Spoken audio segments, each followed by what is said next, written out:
नमस्कार. वैभव लक्ष्मी मातेचे व्रत करीत असताना आपण पोथी अशाप्रमाणे वाचली पाहिजे. तर आता आपण पाहूया. हे श्री धनलक्ष्मी माते, तू योगिनीची मनोकामना जशी पूर्ण केलीस तशी आमची सर्वांची ही मनोकामना पूर्ण कर व आमचे सर्वांचे कल्याण कर. हे श्री गजलक्ष्मी माते, तू योगिनीला जसे फळ दिलेस तसे फळ आम्हा सर्वांना दे व आमचे सर्वांचे कल्याण कर. हे श्री अधिलक्ष्मी माते, तू योगिनीला जसे फळ दिलेस तसे फळ आम्हा सर्वांना दे आणि आमचे सर्वांचे कल्याण कर. हे श्री विजयालक्ष्मी माते, तू योगिनीला जसे फळ दिलेस तसे फळ आम्हा सर्वांना दे आणि आमचे सर्वांचे कल्याण कर. हे श्री ऐश्वर्यलक्ष्मी माते, तू योगिनीला जसे फळ दिलेस तसे फळ आम्हा सर्वांना दे आणि आमचे सर्वांचे कल्याण कर. हे श्री वीरलक्ष्मी माते, तू योगिनीला जसे फळ दिलेस तसे फळ आम्हा सर्वांना दे आणि आमचे सर्वांचे कल्याण कर. हे श्री धान्यलक्ष्मी माते, तू योगिनीला जसे फळ दिलेस तसे फळ आम्हा सर्वांना दे आणि आमचे सर्वांचे कल्याण कर. हे श्री संतान लक्ष्मी माते, तू योगिनीला जसे फळ दिलेस तसे फळ आम्हा सर्वांना दे आणि आमचे सर्वांचे कल्याण कर. वक्रतुंड महाकाय सूर्यकोटी समप्रभ निर्विघ्नं कुरु मे देव सर्वकार्येषु सर्वदा.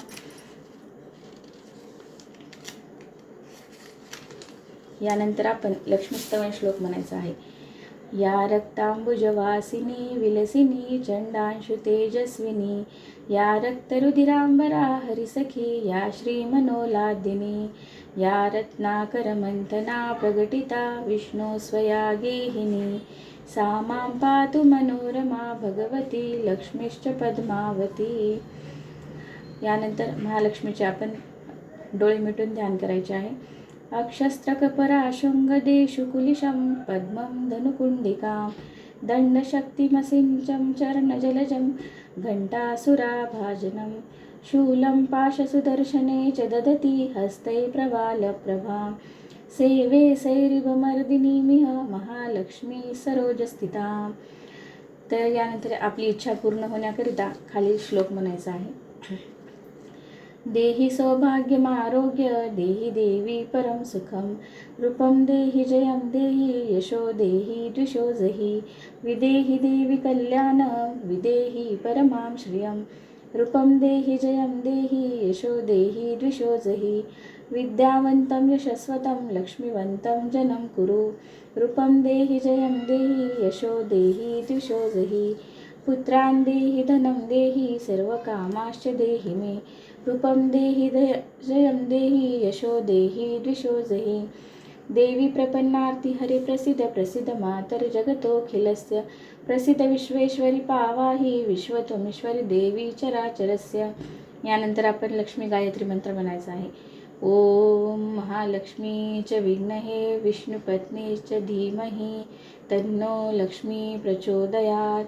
ओम महालक्ष्मी च विद्महे विष्णुपत्नीश्च धीमहि तन्नो लक्ष्मी प्रचोदयात्.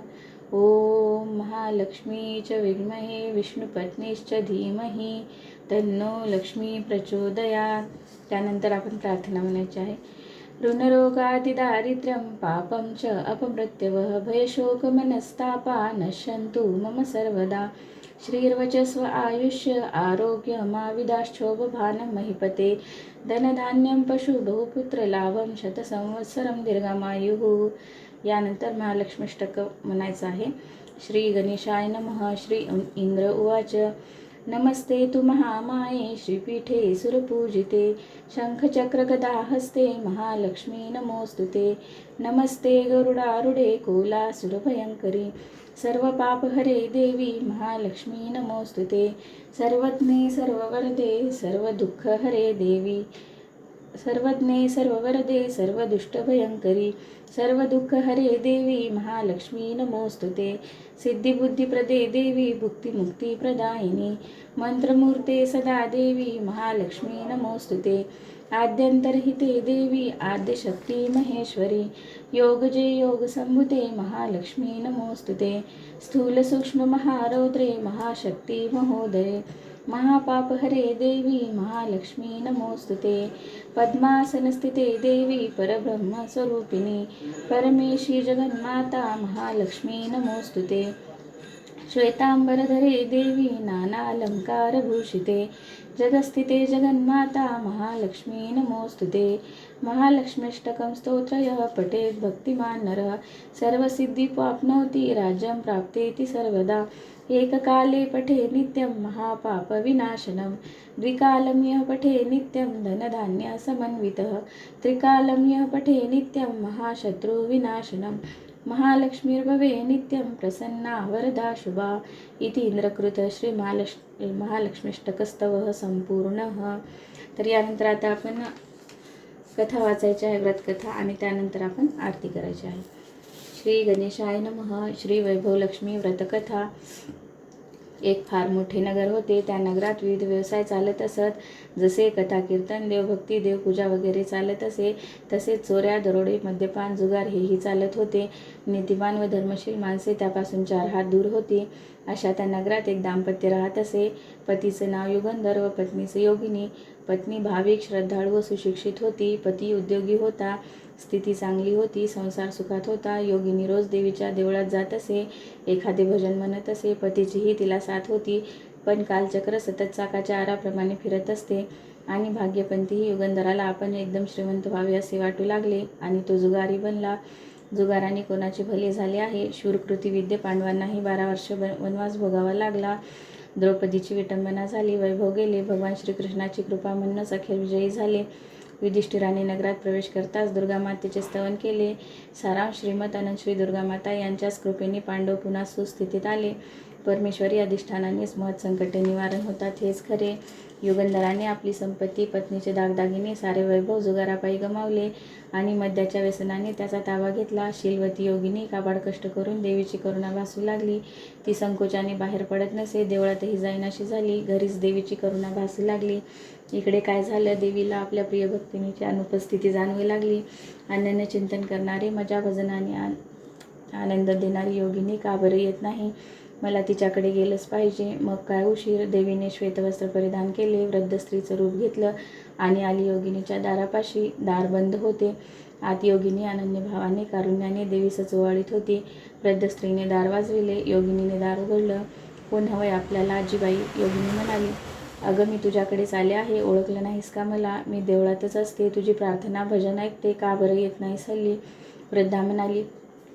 योगिनी हमसाहमशी रडू लागली। वृद्धेने पाठीवरून हात फिरवला, तिचे डोळे पुसले। मग योगिनीने आपली करुण कहाणी सांगितली। वृद्धेने सांत्वन केलं, चिंता करू नको म्हणाली। एकाएकी दिव्य प्रकाश खोलीत पसरला। योगिनीला देवीचे दर्शन झाले। देवीने डोक्यावर हात ठेवला व म्हणाली, सुखामागून दुःख आणि दुःखामागून सुख हे रहाट गाडगं आहे। उदय आणि अस्त सूर्यनारायणालाही आहे, चंद्रालाही लहान मोठं व्हावं लागतं। अमावस्या आणि पौर्णिमा येतात जातात, त्यात पण धीरोदात्त माणसं हे जाणून निश्चल राहतात, भगवंताचे अनन्य चिंतन करतात, उपासना करतात, सुखदुःख निवेदन त्याला सांगतात आणि तरतात। माझा भक्त कधी नाश पावत नाही, त्याचे रक्षण करणे व योगक्षेम चालविणे हे आम्ही करतोच। तू चिंता सोड, वैभवलक्ष्मी व्रत कर, म्हणजे सारं काही नीट होईल। आई, काय आहे हे व्रत ते मला सांगा, मी करीन ते मनापासून। योगिनी म्हणाली। देवी म्हणाली, व्रत फार सोपं आणि साधं आहे, मात्र मनात भाव हवा। हे व्रत शुक्रवारी करावयाचे। सकाळी उठावे, स्नानाने शुचिर्भूत व्हावे, दिशांना नमस्कार करावा, लक्ष्मी देवीस नमस्कार करावा, तिचे चिंतन नामस्मरण करावे। जय लक्ष्मी माता, जय लक्ष्मी माता म्हणत दिवसभर उपवास करावे। उपवास करणे शक्य नसल्यास, प्रकृतीला झेपत नसल्यास केला नाही तरी चालेल। रात्री पूजेनंतर उपवास सोडावा। संध्याकाळी हातपाय धुवून पूजा करावी। त्यासाठी एका पाटावर किंवा चौरंगावर स्वच्छ पांढरे चौकोनी वस्त्र ठेवावे। त्यावर छोटीशी तांदळाची रास मांडावी। त्यावर जलपूर्ण कलश ठेवावा। कलशावर एक वाटी ठेवावी। त्यात सोन्याचा किंवा चांदीचा दागिना ठेवावा। तो नसेल तर 1 रुपयाचे नाणे ठेवावे।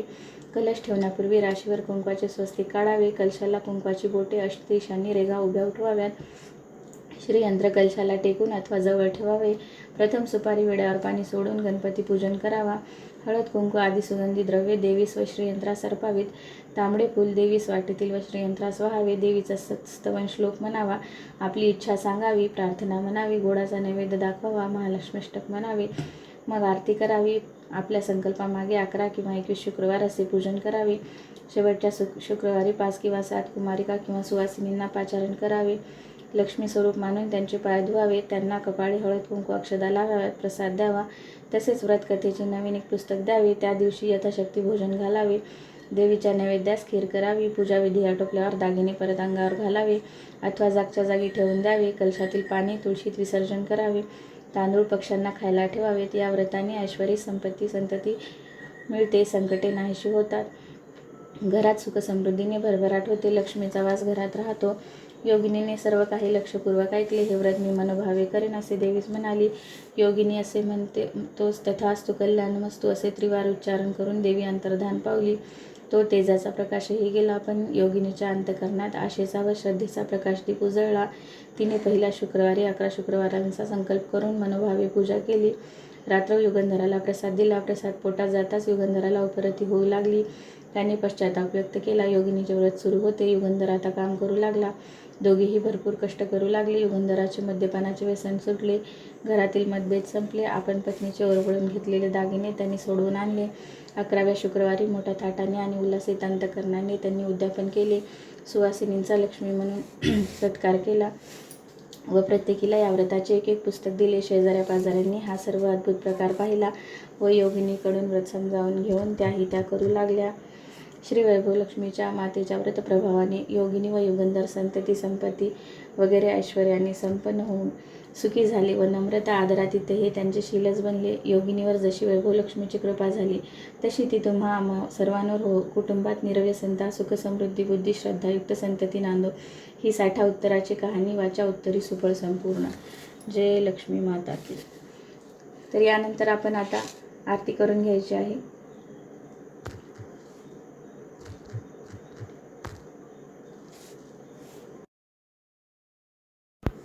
नमस्कार. वैभव लक्ष्मी मातेचे व्रत करीत असताना आपण पोथी अशाप्रमाणे वाचली पाहिजे. तर आता आपण पाहूया. हे श्री धनलक्ष्मी माते, तू योगिनीची मनोकामना जशी पूर्ण केलीस तशी आमची सर्वांची ही मनोकामना पूर्ण कर व आमचे सर्वांचे कल्याण कर. हे श्री गजलक्ष्मी माते, तू योगिनीला जसे फळ दिलेस तसे फळ आम्हा सर्वांना दे व आमचे सर्वांचे कल्याण कर. हे श्री अधिलक्ष्मी माते, तू योगिनीला जसे फळ दिलेस तसे फळ आम्हा सर्वांना दे आणि आमचे सर्वांचे कल्याण कर. हे श्री विजयालक्ष्मी माते, तू योगिनीला जसे फळ दिलेस तसे फळ आम्हा सर्वांना दे आणि आमचे सर्वांचे कल्याण कर.